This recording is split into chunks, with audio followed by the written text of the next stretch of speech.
Hi, I'm Tygah. Today's project, we're going to seam together two colors on a piece that's reversible, where we need to have the front and the back of it not having any wrong side, right side. Both sides have to be the right side. It's very difficult to do this.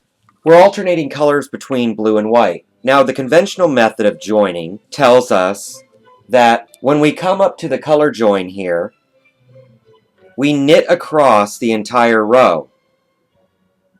That avoids the blue, or your alternate color, showing through the white, or your primary color. The problem with this is there is still a true and right and wrong side, because on the back of the scarf, we have the blue and the white alternating colors. This is the end result of the technique that I'm going to show you today on how to join two colors together without having a seam and still maintaining a true right and wrong side, but they're actually both right sides. So now that we have come to the end of blue, we're going to join on the second color so that it has no seams. On both sides, the fabric will be reversible. In order to do that, we have to do cast on. This is my yarn that I'm using to knit from.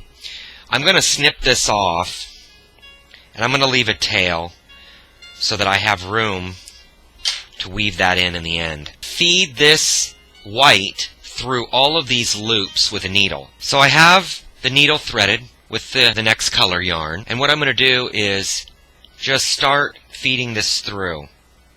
Hold that out. Now, some people get real nervous about taking stitches off the needles. Be just fine.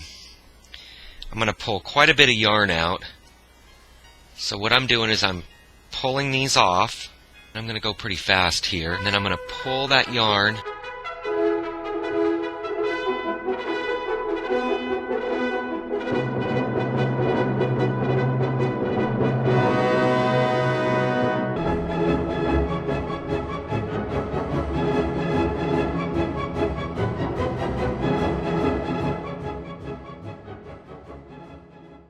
So I've threaded all of these through here. Go ahead and pull the needle off. And then what you want to do is leave yourself a long tail coming out of this other end. This is going to be your yarn that you're going to be knitting from. So take your needle, and just like you were picking up stitches, see how I'm pulling that yarn up out of that tail end, the end that's cut.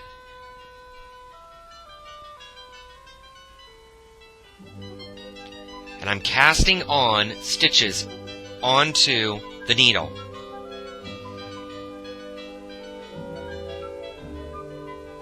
So go ahead and proceed to the end of the row. Keep pulling that yarn up. You don't want it too loose and you don't want it too tight. Unfortunately, it has to be right in the middle. If it's too loose, you'll have a big gap between the two colors, and if it's too tight, it will look as if you didn't join it correctly. Don't expect the first time you do this for it to be correct. Getting closer to the end here, I'm running out of yarn, so that tail was pretty good. Okay, now I have them all cast on to the needle. This is a ribbed scarf, 2 purl, 2 knit. There are 32 stitches going across here. However, when we cast on this white, we lost 2 stitches, one on each end, one here and one here. So we dropped it down to 30 stitches. We have to regain those 2 stitches, or the scarf will come out narrower in this white section than the blue section before it. We need to start knitting on this end, but we don't have any yarn. So we're going to transfer this yarn over to my other needle without dropping this white tail out.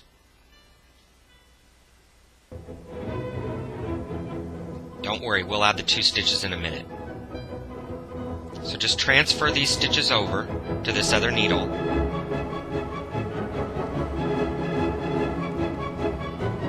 Just by transferring them over, holding onto that tail. We don't want to lose that tail. I transferred all the stitches over. We have the short tail on the tail end. We'll weave it in and tie it off later. And then we have our ready to go yarn here on the right hand side, but we're still missing 2 stitches. We have this other blue tail here hanging down. See, here's the end. So what we'll do is we're going to do a yarn over, and that will get us our first stitch on that end. Now everything is going to feel a little awkward because everything is kind of loose. This tail is hanging down, we have this yarn wrapped over, and we're going to just start knitting here. Now we've come to the end of the row and we need to add that last stitch on. So I have this tail coming in here, and what I'm going to do, you can use a crochet hook or your finger, whatever's easier. So I'm going to pull that tail up through that thing right there. Now we have 32 stitches. We need to bring that stitch up through. So I pulled that tail up through there, through that hole. That added our 32nd stitch. However, we need to get that stitched. It's on the wrong needle. Keep in mind, we don't want to lose that tail. I know it's a little cumbersome. So we're going to purl that last stitch. There she is. We pull that down tight.